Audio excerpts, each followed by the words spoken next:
Time now to go to the Fuchu racecourse in Japan for the Japan Cup over 2,400 metres. Your caller, Brian Martin.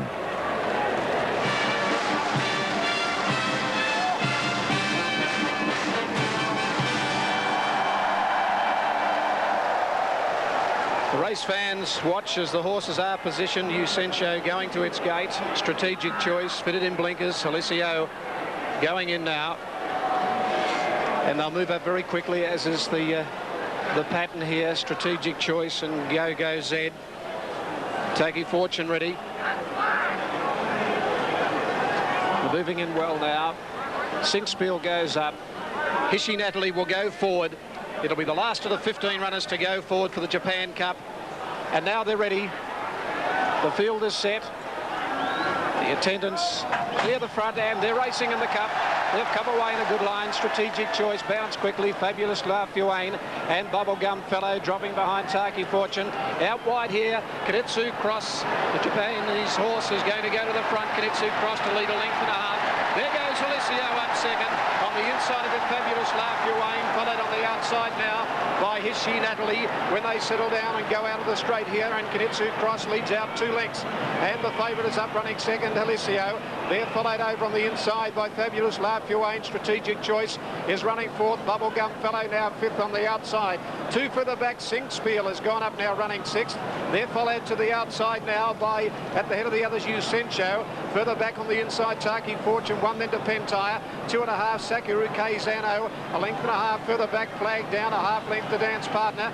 2 to a wide, 3 lengths further back, then Hishi Natalie, and 4 lengths to Go Z. The Japan Cup field goes down the back. Kanitsu Cross in front, 1,400 to go. 2 lengths, Alicio travelling okay second. A half length further back, third on the inside is Fabulous La Fuane. A length then Strategic Choice. Running fourth, 1 off the rail. Bubblegum Fellow fifth, but out 3 deep.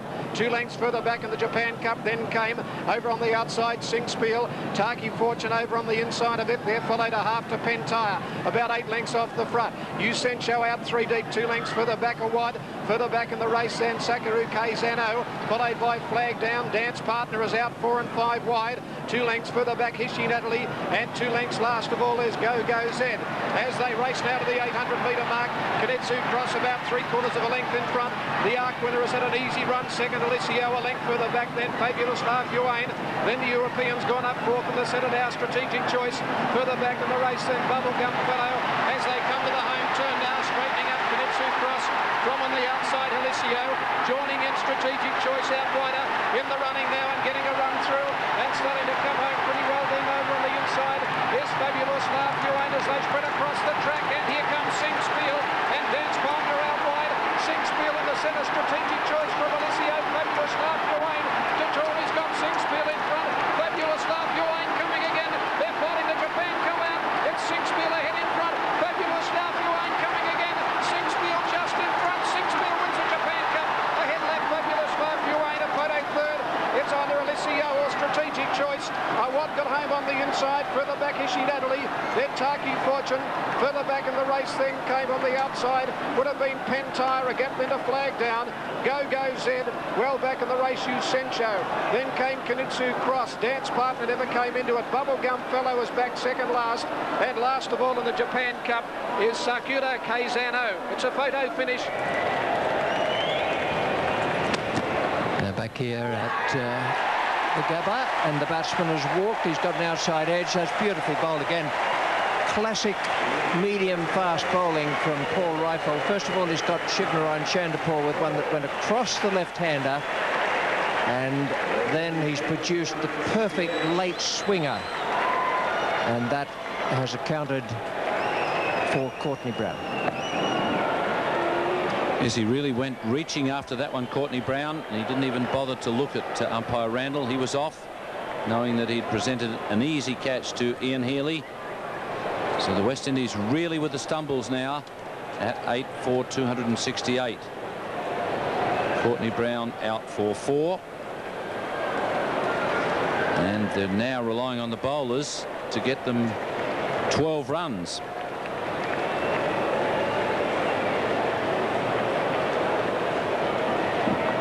Ian Bishop was the man out before Brown, was the flipper from Shane Warne. and really Bishop playing no shot at that, and umpire Mitchley quite rightly sending him on his way.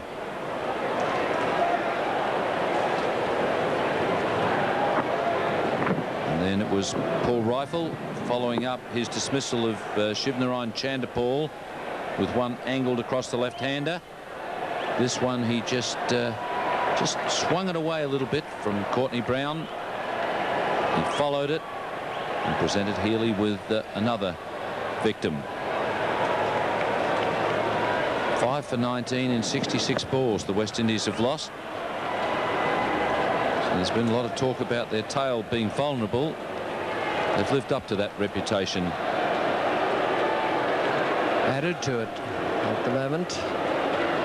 Lovely exhibition of bowling from Paul Rifle. I'd say he's got the wood on the West Indies, but he bowled so well against them in the Caribbean in unhelpful circumstances that that'll be in the back of the minds of the batsmen. Kenny Benjamin, the batsman. And Benjamin off the mark. End of a very good over there from Paul Rifle. He has 3 for 57. The fact is, the more you look into GIO Australia, the more you see. At first glance, we're one of the nation's leading general insurers. But look further. GIO also offers a better choice for home loans. Over 200,000 turn to GIO for investments. And for business, we're financing or insuring thousands of enterprises. With over $10 billion in assets under management, GIO Australia is well placed to look after your financial security too. And that's the way it ought to be. Curtly Ambrose is still at the non-striker's end. He was at that end when he came out there. Courtney Brown has now disappeared. Kenny Benjamin has got a single to get off the mark. The West Indies still need 11 to avoid the follow-on. Benjamin facing Warne.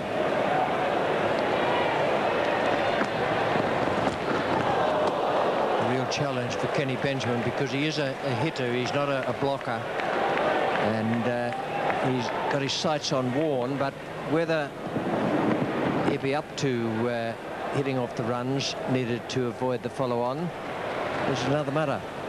The flipper may well come into action here.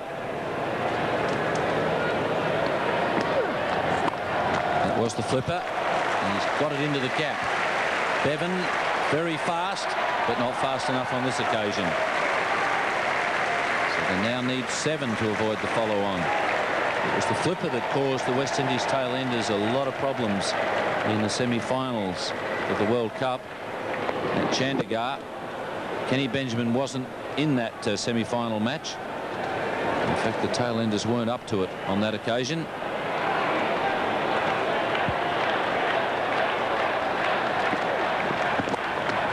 This time he goes over the top and hits it pretty well.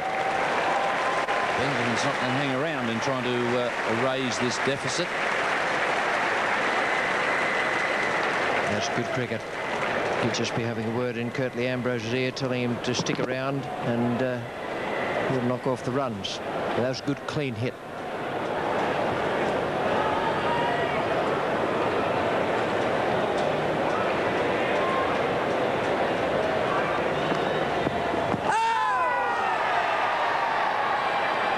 As though there might have even been an edge there, underneath edge perhaps.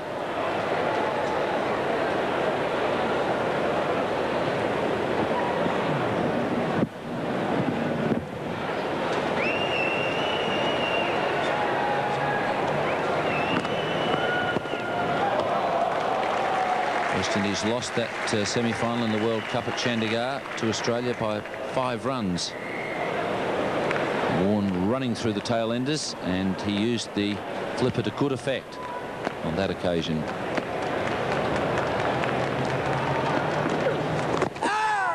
There's the flipper again. There's a run there if they want it.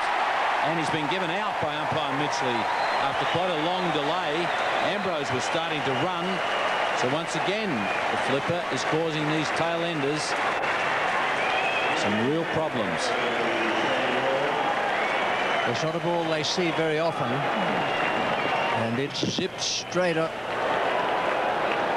straight on.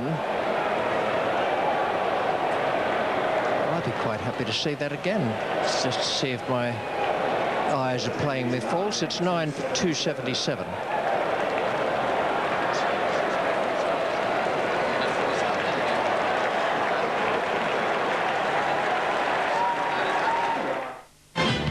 You can get it jumping.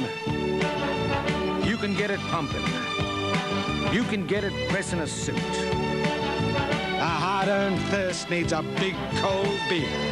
And the best cold beer is Vic. A long cold Vic. You can get it lifting. You can get it shifting. You can get it any old how. Matter of fact, I got it now. Vic Bitter.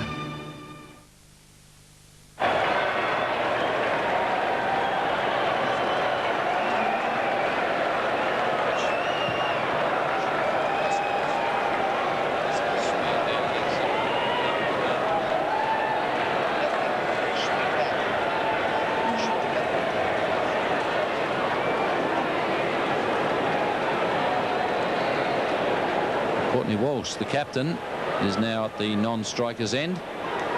Curtly Ambrose, who's been standing at the other end watching all this mayhem, now has the opportunity to try and hit the 3 runs that the West Indies need. He's not known for patience with the bat, Curtly. He may try and hit them off quickly.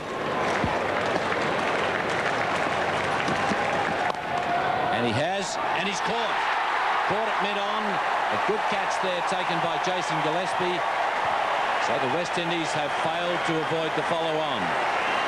Paul Rifle doing a terrific job there for Australia. And he gets rid of Curtly Ambrose. Courtney Walsh is just bringing himself to say a few words to the batsman who hold out there, Curtly Ambrose. And Mark Taylor is just having a word with Courtney Walsh. This is the LBW. There's plenty of swing in that.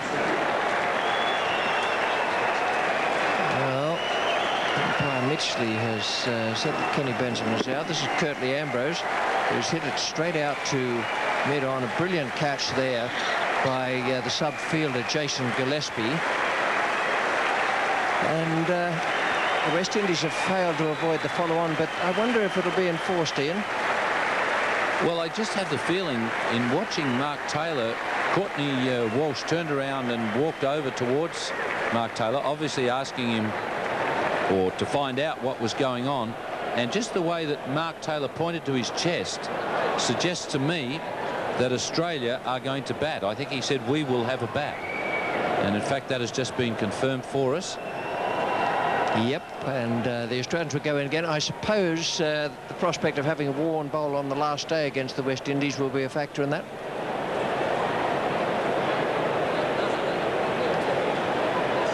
So the West Indies fail by 3 runs to avoid the follow-on. It is not enforced. Courtney Walsh, I think he'll be pretty pleased about that, really. I think the last thing they would have wanted to do would be follow on. Anyhow, the West Indies don't have to go out again and bat. They'll have to gather themselves for a bowling stint now here at the Gabba. We'll be back at the Gabba in just a moment.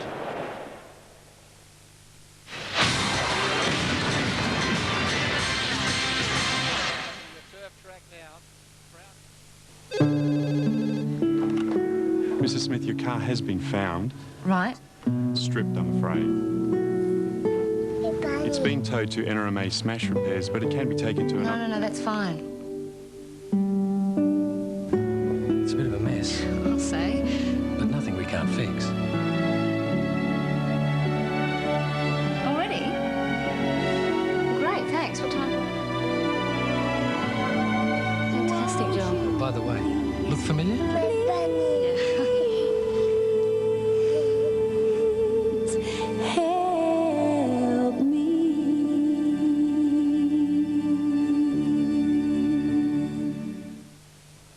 True performance tyre. Only Goodyear has the technology to make it. The Goodyear Eagle Aquatren. If it only saves you once a year, it's a Goodyear. At your dealer now.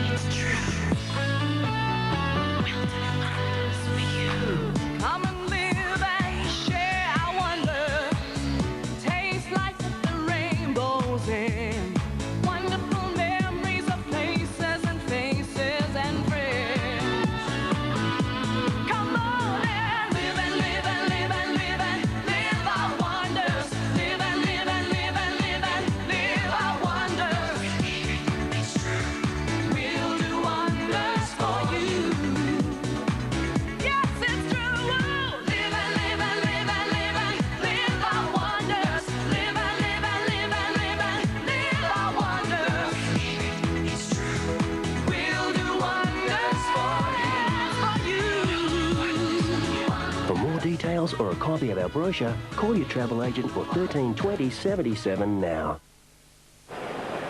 Great value for money here at the Gabba for those who paid their cash at the turnstiles, and also for television viewers. It's been 3 days, or nearly 3 days of excitement. 6 overs to be bowled for the remainder of this third day. It's been a brilliant competitive contest. Now the batting card for the West Indies, they lost 7 for 28 in 74 balls. It's difficult to believe, but that's exactly what happened. They lost 4 for 19 in 61, then 7 for 28 in 74 balls, and there were 3 crucial dismissals on the card there. Hooper, after he'd made the 100, was brilliantly caught by Ponting, then Jimmy Adams and Curtly Ambrose. This is Carl Hooper. Ricky Ponting is the man coming in a long, long way from forward square leg. That's a wonderful catch. Young player who made 88. Now he's on bowling because Steve Waugh's injured, and he's stranded Jimmy Adams going across the crease. Absolutely plumb that was. And then there is Curtly Ambrose at the end. Not quite sure what Curtly was doing. Looked as though he's trying to hit it down the ground. Great catch by Jason Gillespie, one of the young bloods in the Australian side, sub-fielder for Steve Waugh, who's off with a groin strain. 277 West Indies. They failed to avoid the follow-on, but Australia are not enforcing it anyway. Courtney Walsh didn't face a ball, and Carl Hooper made his first century in Australia. Shivnarine Chanderpaul 82 to equal his best test score. And then the 3 ducks and a duck not out, and a 4 and a 9. 7 for 28 in 74 balls. The bowling figures for Australia: Paul Rifle, absolutely brilliant. 24.1 over 6 maidens and 4 for 58. McGrath 2 for 32 and Warne 2 for 88, with Ricky Ponting taking 1 wicket, no runs off him, and he bowled 1.5 overs. We'll take a break and then come back for the start of the Australian innings.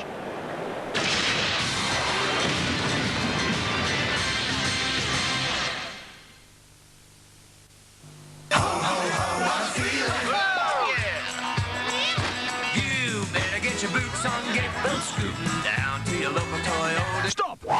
Get this, the Enter V6 Getaway with $3,000 worth of extras at no extra cost. Hang on, 15-inch alloy wheels, single CD, aircon, map pockets, new fabrics. If you want to get a getaway, go!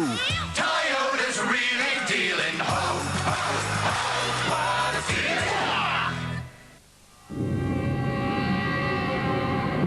feeling. Smooth, refreshing, totally unspoiled. Hey, it's up to us to protect something so pure. I'm playing my part. How about you?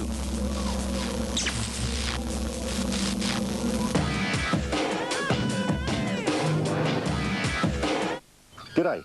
Now you can check wire tension anywhere with Waratah's tensor sensor. Hook on, in the slot, hook again, flick to be sure. Marked in Waratah products and accurate. It's a breeze. And if you're wondering about this, it's Waratah stock lock. You get more than rings, gripple joiners for each line wire, and the bottom wire is heavily galvanised. Waratah's got everything now. But the big news is the Spitfire brand electric fencing. 9 energizers, state-of-the-art stuff. This elephant stopper powers up to 180 k's of wire. Big terminals for big fingers.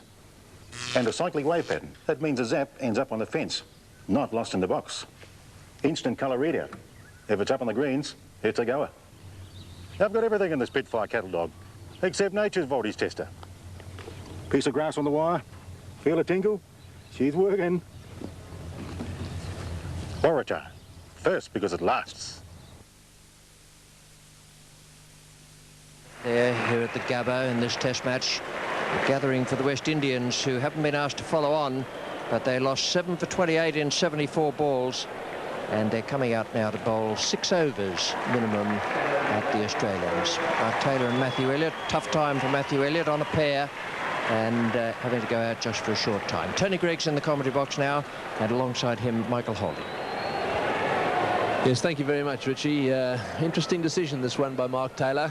One has to assume that he's got his reasons. I must say that sides that having taken a hiding from the West Indies for so many years, when you've got them down, really my view is that you should keep them down and see if you could wrap it up. I certainly would have been asking them to go out there and bat again. Such a huge collapse, they'd be down a bit. Having said that, the pitch will deteriorate a bit. Maybe that Mark Taylor's thinking about what will be happening on the last day, perhaps a little bit more in it for Warne, his spinner. Maybe that one of his bowlers has got a little bit of a niggle. Those are the things we don't know. But he's made the decision that he's going to bat. Michael, your thoughts on that? I think I agree with your earlier sentiments there, Tony, that certainly with the West Indies losing 7 wickets for just 28 runs, they would have been on a downer. I would think that the spirits in the dressing room would be very, very low indeed. And I think if they had been asked to bat again, they would have been going out there with not too much spirit at all. But Mark Taylor has decided that he wants to bat again. I think this has now opened up the game a lot more than usual, because if the West Indies had followed on, I would think that it would be very doubtful that they'll be thinking about any chance of winning this game. Now, certainly the fast bowlers are going to go out there with a thought of getting a few early wickets and see what happens after that. All right, Matthew Elliott is on strike. And straight away he's into the gap. A big cheer here. He's got that one through the gap on the offside. Those are his first runs in Test cricket. And that'll be a nice relief for him. I mean, got out for naught in the first innings. That'll be a bit of a relief. Good to see the Queenslanders cheering as well, Tony, because their man Matthew Hayden is a man that has been kept out.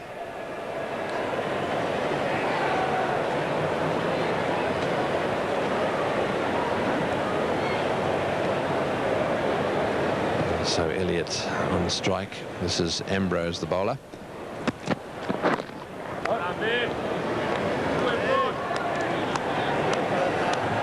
Quite an attacking field for Ambrose. He's got the 2 slips and a gully in position, a forward short leg.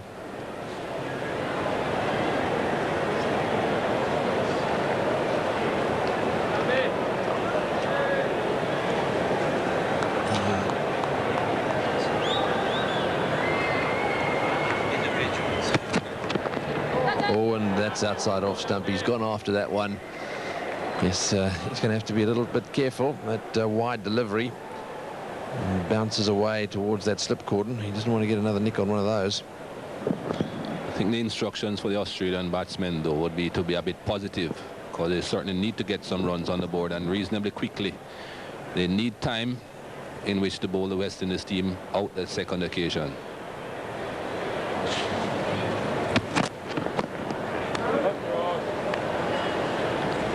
So with Australia looking to get some runs on the board quickly, Courtney Walsh, of course, trying to restrict the scoring rate of the Australians, plus take a few wickets, has only elected to have 2 slips and the gully. Of course, the third man is in place. Lots of runs were scored in that third man region in the first innings. Now there's a bit of cover. It's well fielded. Hooper moving very quickly there to his left. Unless there were heaps of boundaries in the third man area. Perhaps just a few too many. Just watch this delivery. Pitches on the seam, just nips back a little bit. Must have been a bit of bat in that, judging by the reaction of the bowler and all the fieldsmen. They've got to bowl 6 overs this evening. The light just a little dull at the moment. And the clouds gathering around the Gabba. 2 runs off the first over.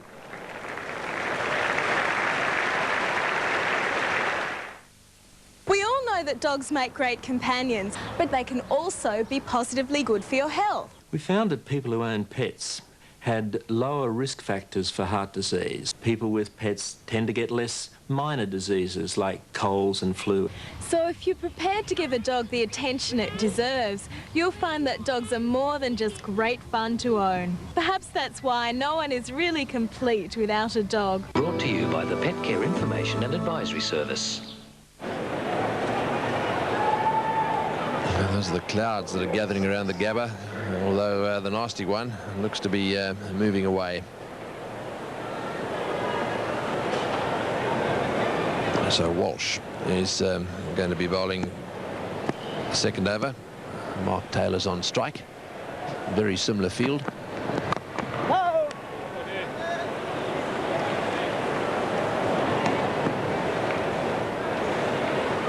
Yes, it's an interesting one whenever a side actually bowls the opposition out and can enforce the follow-on. It's not often that you can say that they shouldn't do it. Obviously, injuries are one reason if you've got problems with your bowling.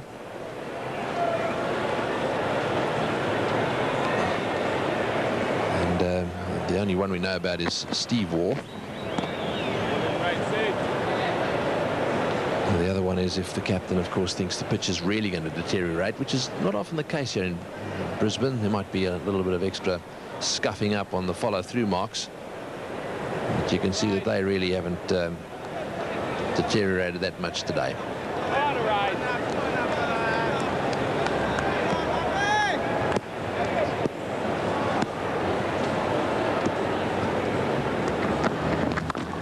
I've just heard that the official crowd count today, 12,125. Just a few more than were here yesterday.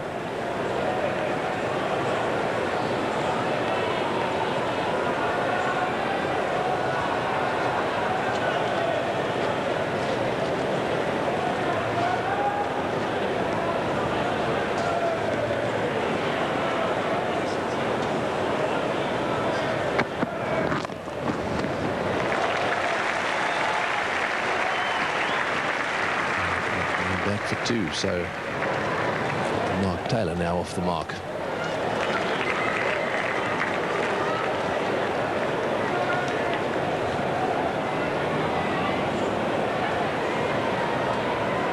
So the Japan Cup dividends.